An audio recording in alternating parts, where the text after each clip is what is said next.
पर साथ में हमने ये भी कहा था कि परसामपुरा गांव के एक कमेटी बनाइए, टीम बनाइए, चंदा देंगे और हम सब एक होकर के सुप्रीम कोर्ट तक जाएंगे। आप एक से एक होंगे तो 102वां नंबर मेरा लिख देना। दूसरे दिन चलते चलते बोला नंबर 1 पर मैं हूं, तो जादो पे चंदो करके सुप्रीम कोर्ट को नंबर 1 पे तो हो ही होगा। और जाते हैं उसी के गले पर जाते हैं। गले मिले है या गले पड़े हैं? और बोल बोल के थक लियो क्या? मैं कदे गलती कौन करूंगा? थारी काली काई हसी नारज या गुंडम। हमें पासपोर्ट हमने बना ही नहीं रखा है, बना ही नहीं रखा है। हमारी इच्छा नहीं है हम आपको छोड़ करके जयपुर भी जाएं, दुबई तो बहुत बड़ी बात है। और मैं चैलेंज से कहता हूं, मेरी उम्र 52 साल है, मैंने इस देश का हर स्टेट में काम किया और इनसे पहले दुनिया देखी है। जब ये नहीं देखते थे फ्लाइटों की सीटें, जब मेरा एक पैर 1990 में हवाई जहाज के पायदान पर रहता था, दूसरा उतरता था, ये हालात थी मेरी। ये क्या दिखाएंगे मुझे? क्या राज की बात करेंगे? मात्र ये लोग एक दूसरे को भ्रमित करते हैं। क्या करते हैं?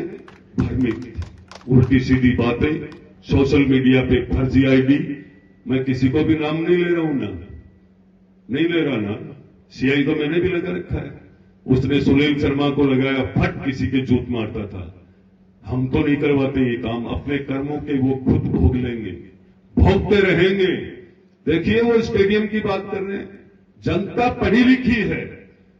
इस प्रदेश में यदि कोई शिक्षित सबसे ज्यादा है तो झुंझुनू, और झुंझुनू में नवलगढ़ में पढ़े लिखे इतने लोग कर्मचारी हैं और उनकी संतान भी ऐसी पढ़ी लिखी है।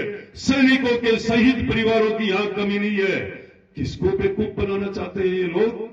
सबको पता है कि वो परसामपुरा का स्टेडियम कहां बना है। बीच आगे की छोटी मोटी दीवार है, ना उसमें कोई रोड टूट रही है, ना उसमें कोई ट्यूबवेल जा रही है। अब ये बताइए आप, जंगल का शेर अपनी मस्ती में कहीं घूम रहा हो तो क्या आप उसको पूछ सकते हो? घास खाएगा, फूस खाएगा या मांस खाएगा, पूछ सकते हो? हाई कोर्ट का, माननीय उच्च न्यायालय का आदेश, कई वर्षों पहले ये काम चल रहा है। 2022 से लेकर आज तक उनकी आंख नहीं खुली। बीबी का जब ऑर्डर आ चुका, कलेक्टर और एसडीएम क्या कर सकता है उसमें? हाई कोर्ट के सामने सरकारें लटकती रहती है। माननीय उच्च न्यायालय का वो जो आदेश है उसके खिलाफ इनको प्रेम से, मैंने एक दिन भाषण दिया था मानदास बाबा की बगीचे में, और मेरा उस बाबा से अटूट प्रेम, मेरा खानदान का, मैं मन से उसका नाम इसलिए लेता हूं, मेरे दादा परदादाओं ने उनका आशीर्वाद लिया था। वो मानदास बाबा जाखल से जुड़े हुए थे। सुंदरदास जी की जो मेरे घर के आगे समाधि है वो उनके साथ के संत थे, और मानदास जी की छोटी समाधि जाखल में भी है। उसको पता नहीं है इस बात का, मैं बता रहा हूं। अब क्या होता है, उन्हें तय करना चाहिए कि हम पैसे वाले हैं, उनको तय करना चाहिए। आपने खूब पैसे कमाए, रोक लगा दी जनता ने, इसका इलाज मेरे पास नहीं है। पहले खूब कमाए और जनता ने ऐसी रोक लगाई, बदला जोड़ते नहीं तो वो बोरे भर भर के ले जाता और आप ही लोगों को आंख दिखाता। वो जितना मजबूत होता है सिर्फ नवलगढ़ की जनता को धमकाने के लिए मजबूत होता है। वो जितना भी काम करता है सिर्फ नवलगढ़ की जनता पे दादागिरी करने का काम करता है। बूढ़ी माओं को लाकर के जेली हाथ में देके बिठा दी। अरे शर्म तो करो, किसके लिए? हाई कोर्ट का डीपी का जजमेंट है ये। इसके खिलाफ हमने कहा था उस भाषण में वहां पे क्या, कि हम इसको तोड़ने नहीं देंगे स्टेडियम को। पर साथ में हमने ये भी कहा था कि परसामपुरा गांव के एक कमेटी बनाइए, टीम बनाइए, चंदा देंगे, हम सब एक होकर के सुप्रीम कोर्ट तक जाएंगे। आप एक से एक होंगे तो 102वां नंबर मेरा लिख देना। दूसरे दिन चलते चलते बोला नंबर 1 पर मैं हूं, तो जादो पैर चंदो करके सुप्रीम कोर्ट को नंबर 1 पे तो हुई, और उसको पता भी था कि सुप्रीम कोर्ट जाने से ही पार पड़ेगी, वरना काम होगा नहीं। अब बोलो, कल परसों यहां एसडीएम साहब के आते हैं, पूरे नौजवानों को, बड़े बुजुर्गों को इसे धूप में परेशान करते हैं, और फिर कहते हैं कि हम तो ज्ञापन भी नहीं लेकर आए। किस बात का ज्ञापन?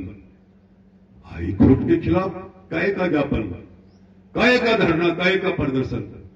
सबको पता है एसडीएम साहब, कलेक्टर साहब यदि नहीं करेंगे तो हाईकोर्ट ये पूछ के थोड़ी लिखता है। मैंने कहा ना, हाईकोर्ट को, जज को कोई नहीं पूछ सकता तूने क्या कर दिया। ये वही जंगल के शेर वाली बात है, उसको कोई पूछ सकता है क्या तू क्या खाएगा? हाईकोर्ट की व्यवस्था ऐसी है। आज मैं मेरे मन की बात में कहना चाहूंगा, हमें किसी की बातों में आकर भ्रमित नहीं होना चाहिए। इसलिए नहीं होना चाहिए कि ये यूनिवर्सिटी के दौर को याद करें अब कि हम कैसे बचे, हम कैसे बचे। जब पाप का गड्ढा भर जाता है तो 600-700 पर आकर टिके थे मेरे पूर्व विधायक इस नवलगढ़ के आदरणीय बाबू साहब भंवर सिंह जी। क्यों टिक गए थे? पाप को गढ़ो पर जाना, समाज, परिवार, जाति, धर्म से छोड़ दे। भंवर सिंह जी गए 20-30 भी को नहीं आगे जा रहे, सब थे ना, पर सबने, समाज ने, जनता ने निर्णय कर लिया था। ये नवलगढ़ की जनता जब निर्णय करती है तब जाति पाति कुछ नहीं देखती है। अब पता लग गया कि क्या होगा आने वाले 2028 के चुनाव में, देख लेना। पश्चिमी बंगाल को जब फूल चढ़ा सकती है भारतीय जनता पार्टी, ममता जैसी को, ये भाई तो बेइज्जती ही क्या है इस नवलगढ़ में, याद रखना। आने वाली वक्त बताएगी, आने वाली वक्त बताएगी। और वो चुन चुन करके जो मेरे से छोटे मोटे वो भी मेरे भाई है, जो नाराज हो जाते हैं उनको फोन करते हैं मेरा दरवाजा खुला है, तेरे दरवाजे के जंग लग गया है। अब भाई याद रख लेना, आने वाले वक्त पे हम बता देंगे, तेरे दरवाजे पे कोई नहीं जाएगा। ये बाजार का सर्वे है, विक्रम जाखल नहीं बोल रहा है। और कोई 3 नाराज हो रहा है, 30 डेली आ रहा है। राजनीति का सिस्टम है। 2023 में 1,12,000 लोगों ने मतदान किया था। कुछ जाएंगे तो बहुत सारे आएंगे, क्योंकि वो विकास की कड़ी में जुड़ना चाहते हैं, वो विकास चाहते हैं, विकास की बात को चाहते हैं। और पिछले चुनाव में भी ये था, हम 50,000 वोटों से जीतते। जो हमारा गेप है ना 23 और 50 के बीच में, वो लोग आ चुके, वो भोले डाले थे, उन्होंने सोचा कि यही जीतेगा, इसलिए डाल दिए, वो आ चुके हैं। अब नवलगढ़ में जगह नहीं छोड़ता हूं, ना थकता हूं, ना रुकता हूं, ना मैं अवैध काम करता हूं, और ना भ्रष्टाचार पसंद है, ना गुंडाराज पसंद है। मैं इस मंच के माध्यम से मेरे मंडल अध्यक्ष जी नरेंद्र जी, अमरचंद जी, मुकेश जी और पूर्व सरपंच साहब रणजीत जी, महेश जी कसेरू, इन सबके सामने मैं संकल्प के साथ कह रहा हूं, इस मदन सिंह जी राठौड़ साहब और गुरु जी राजेंद्र जी, सारे दिनेश जी और हमारे देवगांव के सरपंच डूडी जी, सम्मानित मंच कहते हुए ये कहना चाहूंगा, ना कब्जा करूंगा, ना कब्जा करने वाले पसंद है, ना आपको परेशान करूंगा।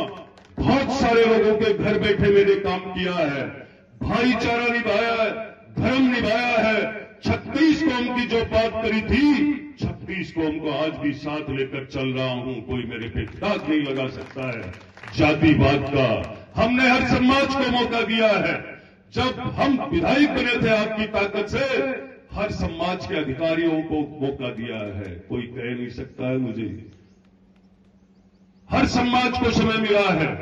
समाज में कुछ लोग सोशल मीडिया पे भ्रांतियां फैलाते हैं, उनसे बच के रहना चाहिए हमें।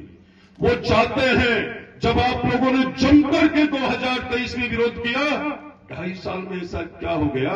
दूध का धुल गया क्या? वो दूध फुलावा बन गया क्या दूध का?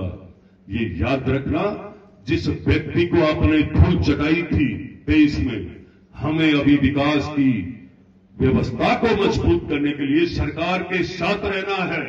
केंद्र की सरकार आपकी है और बार बार आने वाली है। मैं कहता हूं कई वर्षों तक दूसरी सरकारों का एड्रेस नहीं है और कांग्रेस मुक्त भारत बन चुका है।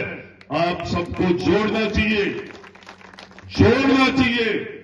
और डट करके मजबूती से साथ देना चाहिए। चाहे कोई भी चौपाल हो, वह अपने आदमी के लिए अच्छे से बोलना चाहिए, अपनी पार्टी के लिए बोलना चाहिए।